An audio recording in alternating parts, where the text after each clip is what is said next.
ITSA Hospital, on a mission towards a healthy world. Our 350-bed hospital with 3 dedicated wings, multi-specialty, pediatrics और wellness. यहाँ मिलता है world class treatment, health care, hospitality और harmony का perfect blend और central India का सबसे बड़ा पीडियाट्रिक हॉस्पिटल. गेट और हैंड ट्रेनिंग के लिए cutting edge robotic physiotherapy and rehab. We are here to change the way you feel about hospitals. ITSA Hospital, near Ambuja Mall, Raipur. Chhattisgarh उन राज्यों में है जहां खनन, ऊर्जा और भारी उद्योगों की मौजूदगी बहुत मजबूत है.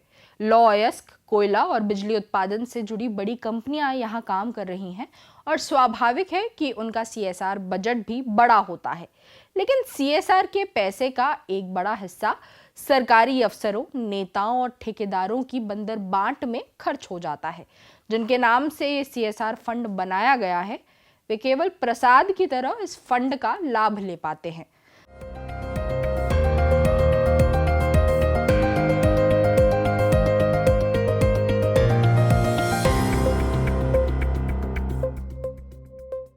जरूरी बात में आपका स्वागत है.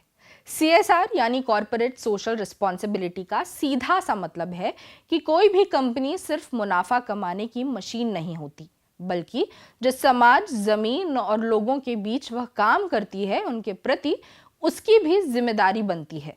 भारत में 2013 की कंपनी कानून के तहत ये तय किया गया कि जिन कंपनियों की आमदनी और मुनाफा एक तय सीमा के ऊपर है, वे अपने पिछले 3 साल के औसत मुनाफे का कम से कम 2% हिस्सा सामाजिक कामों पर खर्च करें. इस पैसे से भूख और कुपोषण से लड़ने, शिक्षा और स्वास्थ्य सुधारने, महिलाओं को बराबरी दिलाने, पर्यावरण बचाने, स्वच्छता, कौशल विकास और शोध जैसे काम किए जाने थे. लेकिन सवाल ये है कि ये पैसा असल में जा कहाँ रहा है और किसे फायदा पहुंचा रहा है. भारत में हर साल कॉर्पोरेट सोशल रिस्पॉन्सिबिलिटी यानी CSR के नाम पर करीब 34,000 करोड़ रुपए खर्च होते हैं. ये रकम किसी भी राज्य के पूरे साल के सामाजिक बजट से कम नहीं है.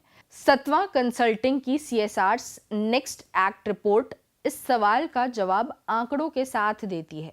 रिपोर्ट में 2023-24 के लिए 4,149 कंपनियों के 30,086 करोड़ रुपए के CSR खर्च का विश्लेषण किया गया है, जो देश के कुल CSR खर्च का करीब 87% है.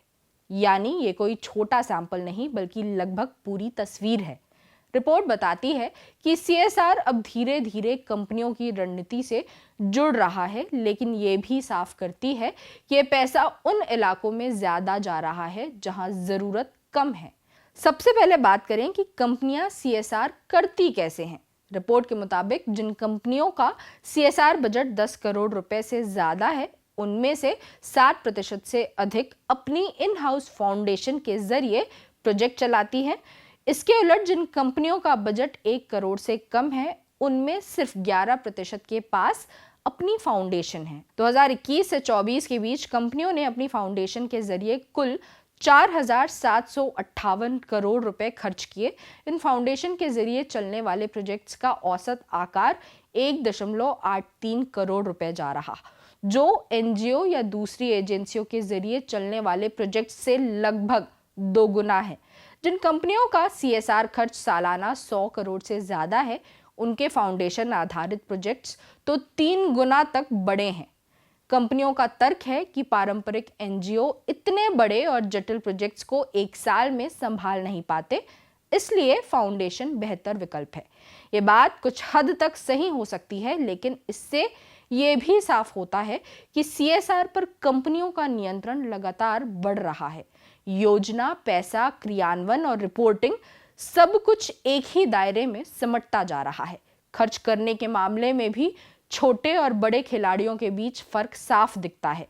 जिन कंपनियों का CSR बजट 1 करोड़ से कम है, वे अक्सर तय सीमा से ज्यादा खर्च कर देती है. रिपोर्ट बताती है कि 2021 से 24 के बीच 765 कंपनियों ने अपने निर्धारित CSR दायित्व से कम 2 गुना खर्च किया.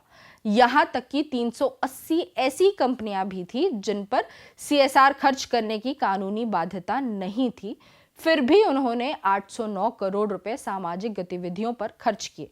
इसके उलट बड़ी कंपनियों का रिकॉर्ड उतना अच्छा नहीं है। जिन कंपनियों ने सालाना 50 करोड़ रुपए या उससे ज्यादा CSR खर्च किया, उनमें से 58% ने 3 साल में कम से कम 1 साल अपना निर्धारित लक्ष्य पूरा नहीं किया, और जो 51 कंपनियां लगातार 3 साल 50 करोड़ से ज्यादा खर्च कर रही थी, उनमें से 19 कंपनियां तीनों साल अपने निर्धारित खर्च से कम पर अटकी रही। यानी पैसा है लेकिन खर्च करने में झिझक भी है।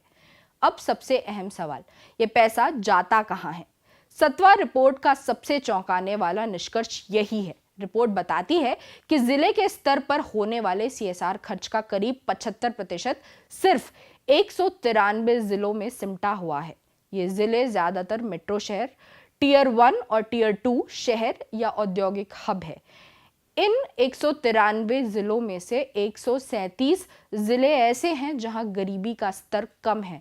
इसके उलट देश के 54 उच्च गरीबी वाले जिलों में से सिर्फ 3 ही ऐसे हैं जो ज्यादा CSR पाने वालों की सूची में आते हैं। आसान शब्दों में कहें तो जिला स्तर का लगभग 90% CSR खर्च ऐसे इलाकों में जा रहा है जहां जरूरत तुलनात्मक रूप से कम है। पिछले 3 सालों में औद्योगिक जिलों में CSR खर्च 120% तक बढ़ा है, जबकि टियर 2 शहरों में यह बढ़ोतरी 55% रही है। यह बदलाव पहले मेट्रो केंद्रित CSR से हटकर उद्योग केंद्रित CSR की ओर इशारा करता है। वडोदरा में CSR फंडिंग 131% बढ़ी। वहीं मदुरई, मैसूर और वाराणसी जैसे शहरों में भी तेज उछाल देखा गया। इसका सीधा मतलब यह है कि कंपनियां कहीं निवेश करना पसंद कर रही हैं जहां उनकी फैक्ट्रियां, सप्लाई चेन और कर्मचारी मौजूद हैं। इसके मुकाबले नीति आयोग द्वारा चिन्हित 112 आकांक्षी जिलों की स्थिति देखिए। पिछले 1 दशक में इन जिलों में CSR खर्च 3 गुना से ज्यादा जरूर हुआ है, लेकिन इसके बावजूद इन्हें कुल CSR का 5% से भी कम हिस्सा मिल रहा है। सरकारी कंपनियां इस मामले में निजी कंपनियों से बेहतर दिखती है। सरकारी उपक्रम अपने CSR बजट का करीब 11% आकांक्षी जिलों में खर्च करते हैं, जो निजी कंपनियों की तुलना में 3 गुना है। 10 करोड़ से ज्यादा CSR बजट वाली बड़ी निजी कंपनियों ने 2023-24 में इन जिलों के लिए औसतन 5% खर्च किया। CSR के क्रियान्वयन में एक और बड़ा बदलाव ये है कि अब पैसा छोटे सामुदायिक संगठनों के बजाय बड़े विशेषीकृत संस्थानों की ओर जा रहा है। 2023-24 में ऐसे संस्थानों को 19% CSR फंड मिला। इनमें IIT, विश्वविद्यालय, मेडिकल कॉलेज और बड़े अस्पताल शामिल हैं। इस श्रेणी में आधे से ज्यादा पैसा शिक्षा से जुड़े संस्थानों को गया। रिपोर्ट बताती है कि इन संस्थानों को मिलने वाले 39% फंड का इस्तेमाल इमारतों, अस्पताल के नए विंग या रिसर्च सेंटर जैसे इंफ्रास्ट्रक्चर पर हुआ।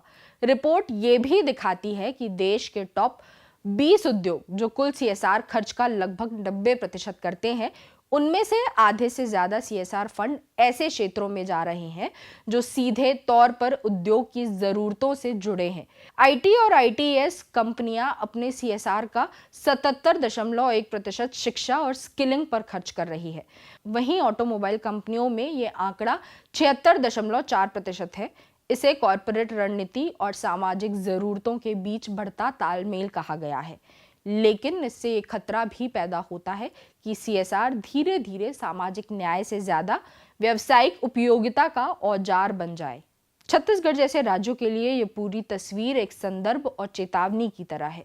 यहाँ उद्योग, खनन और ऊर्जा कंपनियों की मजबूत मौजूदगी है।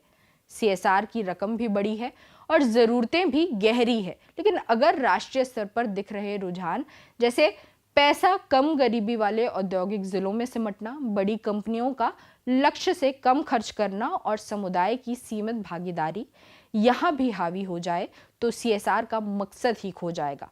क्या CSR सिर्फ एक कानूनी औपचारिकता बनकर रह जाएगा, या फिर ये सच में उन इलाकों और लोगों तक पहुंचेगा जिनके लिए इसे बनाया गया था? जवाब आंकड़ों में छिपा है और वही आंकड़े बता रहे हैं कि इसकी दिशा को सुधारने की जरूरत है। जरूरी बात में फिर किसी बात पर होगी बात।